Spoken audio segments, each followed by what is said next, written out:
Welcome to Everett Horn Public Library's reading of Charlotte's Web by E.B. White, Chapter 1. "Where's Papa going with that axe?" said Fern to her mother as they were setting the table for breakfast. "Out to the hog house," replied Miss Arable. "Some pigs were born last night." "I don't see why he needs an axe," continued Fern, who was only 8.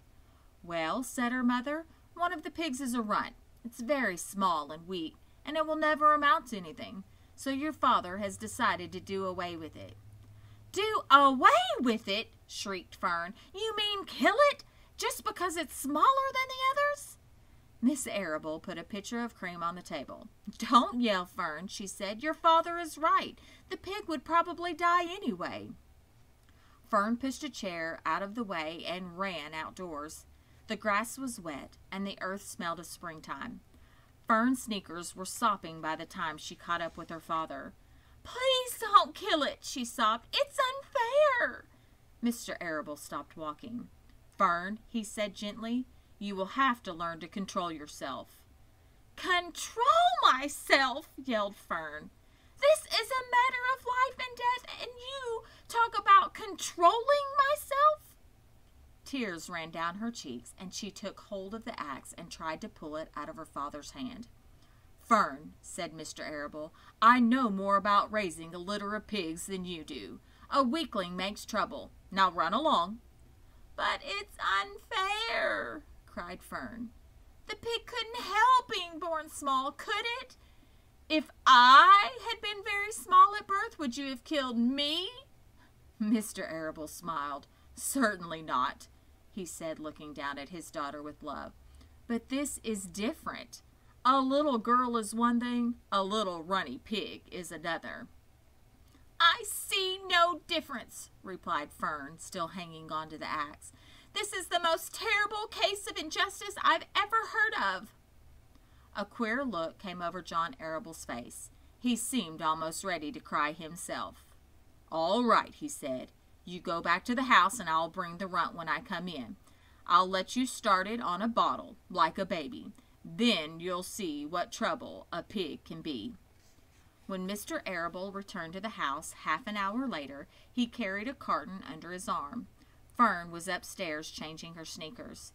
The kitchen table was set for breakfast, and the room smelled of coffee, bacon, damp plaster, and wood smoke from the stove. "Put it on her chair," said Mrs. Arable. Mr. Arable set the carton down at Fern's place. Then he walked to the sink and washed his hands and dried them on the roller towel. Fern came slowly down the stairs. Her eyes were red from crying. As she approached her chair, the carton wobbled, and there was a scratching noise. Fern looked at her father. Then she lifted the lid of the carton. There, inside, looking up at her, was the newborn pig. It was a white one. The morning light shone through its ears, turning them pink. "He's yours," said Mr. Arable, "saved from an untimely death, and may the good Lord forgive me for this foolishness."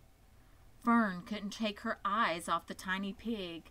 "Oh," she whispered, "oh, look at him. He's absolutely perfect." She closed the carton carefully. First she kissed her father, then she kissed her mother. Then she opened the lid again, lifted the pig out, and held it against her cheek. At this moment, her brother Avery came into the room. Avery was 10.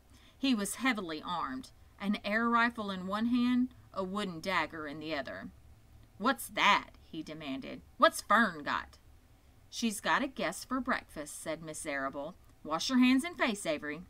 "Let's see it," said Avery, setting his gun down. "You call that miserable thing a pig?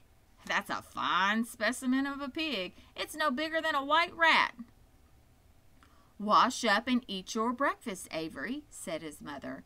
"The school bus will be along in half an hour." "Can I have a pig too, Pop?" asked Avery. "No, I only distribute pigs to early risers," said Mr. Arable. Fern was up at daylight, trying to rid the world of injustice. As a result, she now has a pig. A small one, to be sure, but nevertheless a pig. It just shows what can happen if a person gets out of bed promptly. Let's eat." But Fern couldn't eat until her pig had a drink of milk. Miss Arable found a baby's nursing bottle and a rubber nipple. She poured warm milk into the bottle, fitted the nipple over the top, and handed it to Fern. "Give him his breakfast," she said. A minute later, Fern was seated on the floor in the corner of the kitchen with her infant between her knees, teaching it to suck from the bottle. The pig, although tiny, had a good appetite and caught on quickly. The school bus honked from the road. "Run!" commanded Miss Arable, taking the pig from Fern and slipping a donut into her hand.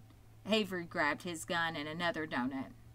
The children ran out to the road and climbed into the bus. Fern took no notice of the others in the bus. She just sat and stared out the window, thinking what a blissful world it was and how lucky she was to have an entire charge of a pig. By the time the bus reached school, Fern had named her pet, selecting the most beautiful name she could think of. "Its name is Wilbur," she whispered to herself. She was still thinking about the pig when the teacher said, "Fern, what is the capital of Pennsylvania?" "Wilbur," replied Fern dreamily. The pupils giggled. Fern blushed.